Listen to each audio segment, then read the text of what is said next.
Aim right, achieve big at KR Mangalam University. अगर आपके मोहल्ले में अचानक भगवा पहनकर भिक्षा मांगने वालों की संख्या बढ़ रही हो, अगर आपके आसपास अचानक भगवा पहनकर नए नए बाबाओं की एंट्री होने लग गई हो, तो हमारी जो अगली रिपोर्ट है वो आपको जरूर देखनी चाहिए, क्योंकि देवभूमि से लेकर शामली तक बिल्कुल यही कुछ हो रहा है। और ये कोई इत्तेफाक नहीं है। कहीं शहजाद भगवा पहनकर घूम रहा है, तो कहीं सलीम ने भगवा पहनकर वेश बदल लिया है। इसलिए अब ऑपरेशन कालनेमी को लॉन्च करना पड़ा है।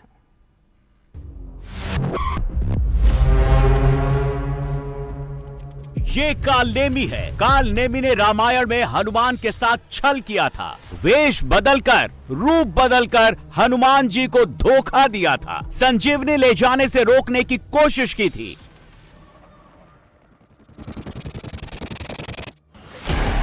जैसे छल कालनेमी ने उस युग में किया था, देवभूमि में एक बार फिर वैसा ही हो रहा है। कांवड़ रूट में बहुत से कालनेमी वेश बदलकर देवभूमि में आ सकते हैं, या फिर ऐसे कालनेमी उत्तराखंड में आ चुके हैं।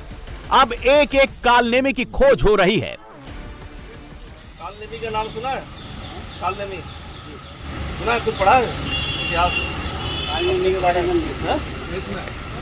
तुम्ही वो टाइप के लोगों को ठग रहे हो यहाँ पर बैठ के। टेंट कब लगा दिया? टेंट किसने लगाया? शिव भक्तों का सबसे पावन सावन का महीना शुरू हो चुका है। हरिद्वार से लेकर ऋषिकेश, मुजफ्फरनगर से लेकर मेरठ और गाजियाबाद तक कांवड़ियों का रेला नजर आएगा। अगले 28 दिनों तक पश्चिम यूपी, हरियाणा, राजस्थान से कांवड़िए जल लेने हरिद्वार आते हैं। ऐसे में कई कालनेमी कांवड़ में भगवा चोला ओढ़कर कमाने बैठ गए हैं। किसी कालनेमी ने ज्योतिष का वेश धर लिया है, कोई कालनेमी बाबा बन गया है। कहाँ से आए? और से क्या करते हैं? पार्टी बना रहे हैं। पार्टी?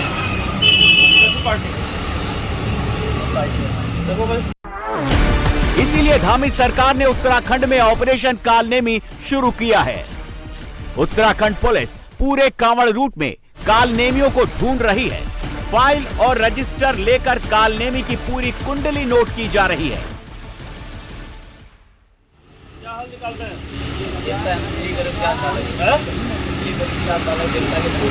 देवता?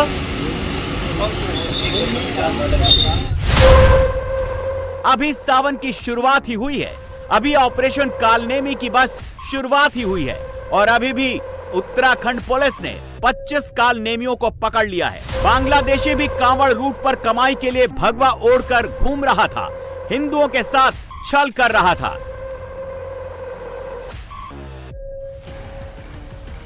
उत्तराखंड पुलिस ने जिन 25 लोगों को गिरफ्तार किया है, इनमें रुकन रकम और शाह आलम, ये बांग्लादेशी नागरिक है। ये ढाका का रहने वाला है और इसकी उम्र 26 साल है। अभी पुलिस की हिरासत में है और पुलिस इससे पूछताछ कर रही है। जो सबसे बड़ी ब्रेक थ्रू अभी जो मिली है पुलिस को, इसमें थाना सहसपुर क्षेत्र से मिली है, जहां पर एक बांग्लादेशी जो छदम वेश में जो यहाँ पर बाबा बन के रह रहा था, जिसका नाम पूरी अभी एजेंसी से इंट्रोगेशन, ज्वाइंट इंट्रोगेशन में पता चला कि रकम इसका नाम है, जो टंगाइल जिला जो ढाका के पास है, वहां से ये चोरी छिपे 6-7 महीने पहले विभिन्न स्थानों से होते देहरादून पहुंचा था और कुछ समय से यहाँ पर सक्रिय होकर छदम वेश में लोगों को ठगने का प्रयास। सिर्फ बांग्लादेशी मुसलमान ही हरिद्वार में ठगी नहीं कर रहे, बल्कि इस काम में और भी मुसलमान लगे हुए हैं, जो भगवा ओढ़कर शिव भक्तों के साथ छल कर रहे हैं। और कई ऐसे हिंदू भी जो टीका लगाकर और भगवा चोला ओढ़कर सनातन के नाम पर छल कर रहे हैं। मोहम्मद सलीम, जो पिरान कलियार का रहने वाला है, इस लिस्ट में प्रदीप, अजय चौहान, अनिल गिरी, मंगल सिंह, रोजा सिंह, कोमल कुमार, अश्वनी कुमार, राजनाथ, रामकृष्ण, शौकीनाथ, मदन सिंह, शिनथुनाथ समेत 25 कालनेमियों के नाम हैं। इनमें 20 से ज्यादा तो दूसरे राज्यों के हैं। कोई यूपी का है तो कोई हरियाणा का। कोई कालनेमी राजस्थान से भेष बदलकर कांवड़ रूट पर ठगी करने पहुंचा है।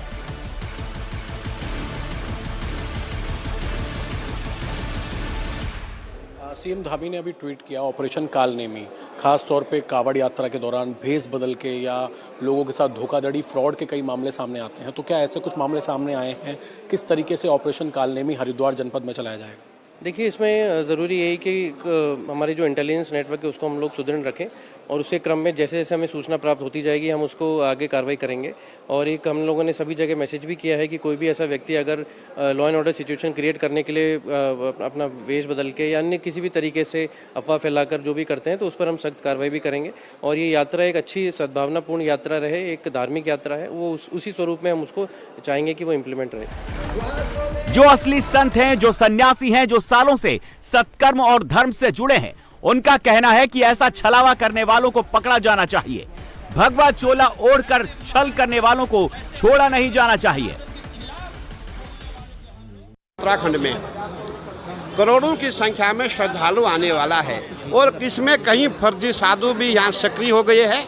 उनकी पहचान करना बहुत ज़रूरी है। ऐसे भी कारनामे हो गए हैं जो लोगों को ज़बरदस्ती से जो है लूटते खसूटते हैं। कहीं हमने कल देखा कहीं कुछ लोग ऐसे भी हैं जो साधु बन करके, साधु का भेष पहन करके लोगों को ज़बरदस्ती पैसा मांग रही है। जो पैसा नहीं देगा उसको गाली दे रही है। मैं समझता हूँ इन पे कार्रवाई होनी चाहिए और अखिल भारतीय अखाड़ा परिषद माननीय मुख्यमंत्री जी के निर्णय की प्रशंसा करता है और हम सब जितने भी साधु संत हैं, जितने सनातनी है, माननीय मुख्यमंत्री जी के निर्णय के साथ है और पहचान होनी अति आवश्यक है।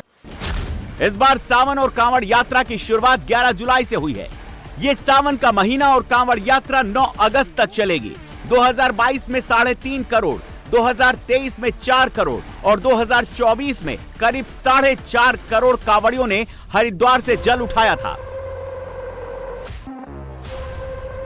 इस साल सावन में कांवड़ उठाने वाले भक्तों की संख्या बढ़ रही है। हर साल हरिद्वार आने वाले कांवड़ियों की संख्या बढ़ रही है। सावन के पहले ही दिन जैसी भीड़ हरिद्वार के गंगा घाट पर दिख रही है, जैसा रैला कांवड़ रूट पर दिख रहा है, उसको देखकर तो यही लग रहा है कि इस बार हरिद्वार आने वाले कांवड़ियों का आंकड़ा 5 करोड़ पार कर सकता है। ऐसे में शिव भक्तों को कोई ठग न ले, कोई कालनेमी सावन में माहौल खराब न कर दे, इसीलिए पुलिस का एक्शन शुरू हो गया है। ट्वीट किया और उसमें कहा कि ऑपरेशन कालनेमी हरिद्वार पुलिस और पूरे उत्तराखंड पुलिस चलाएगी। ऑपरेशन कालनेमी क्या है और कैसे भेष बदल कर रह रहे हैं या ऐसे अगर कोई फर्जी बाबा पकड़े जाते हैं, आप लोग किस तरीके से ऑपरेशन चला रहे हैं? देखिए, माननीय मुख्यमंत्री जी की जो मंशा है, बिल्कुल पहले पूर्व में ऐसे मामले संज्ञान में आए हैं जो माननीय मुख्यमंत्री जी ने भी संज्ञान में लिया था कि कुछ लोगों के द्वारा ऐसे वृहद आयोजनों में भेष बदल के या अपने हिडन एजेंडा को कई तरीके से सॉल्व किया जाता। तो ऐसे लोगों का वेरिफिकेशन बहुत ज़रूरी है, उनको वेरीफाई करना जरूरी है और अगर कोई मामला ऐसा संज्ञान में आता है उसके खिलाफ सख्त वैधानिक कार्रवाई की जानी चाहिए। उसको हम लोगों के द्वारा जो ग्राउंड लेवल पे हम लोग इस पर वर्क भी कर रहे हैं। हमारे इंटेलिजेंस यूनिट के साथ साथ जो हमारी लोकल पुलिस है वो इस पर नज़र रखी हुई है और मुझे लगता है जल्दी इसके रिजल्ट भी सामने आएंगे। देवभूमि में इस ऑपरेशन कालनेमी को लेकर शिव भक्त बहुत खुश हैं। कांवड़ियों का कहना है कि ऐसे लोगों को पकड़ा जाना जरूरी है क्योंकि कांवड़ शुद्धता और शुचिता का काम है। ऐसे लोग जानबूझकर कांवड़ में माहौल खराब करना चाहते हैं। अच्छा, ये और बताइए कि अभी धामी सरकार ने, यहाँ के सीएम ने एक जानकारी दी है। उन्होंने कहा है कि ऐसे लोगों से सावधान रहें जो अपना भेष बदल के या नकली बाबा बन के बैठ जाते हैं, लोगों को ठगते हैं और पहचान अपनी बदल लेते हैं, तो उन पर एक्शन लिया जाए। इस फैसले को आप कैसे देखते हैं? नहीं, ये बिल्कुल सही बात है। धर्म के नाम पे खिलवाड़ा नहीं होना चाहिए। अगर आप अपने आप को, स्वयं को राम को दिखाकर और वहाँ पे रहीम है, आप अपना भेष मत बदलिए। जो आपका एक्चुअल नाम है आप उसको प्रदर्शन करिए।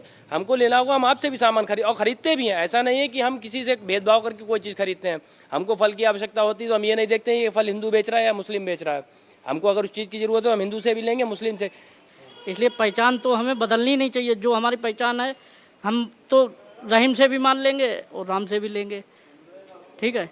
अब हर जगह कहीं राम ही थोड़ी होंगे, रहीम भी होंगे, लेकिन पहचान बदल के जो काम कर रहे हैं ये बहुत गलत कर। कालनेमी जो ऑपरेशन सरकार ने शुरू किया है, पुष्कर सिंह धामी उत्तराखंड के मुख्यमंत्री ने जिस तरीके से आदेश दिए हैं पुलिस प्रशासन को कि ऐसे लोगों पर नकेल कसें जो अपनी नाम पहचान बदलकर लोगों को धोखा दे रहे हैं, उन बातों का, इस फैसले का तमाम भोले जो हैं, तमाम कावड़िए जो हैं समर्थन कर रहे हैं कि किसी को भी अपना नाम पहचान बदलकर किसी को धोखा नहीं देना चाहिए।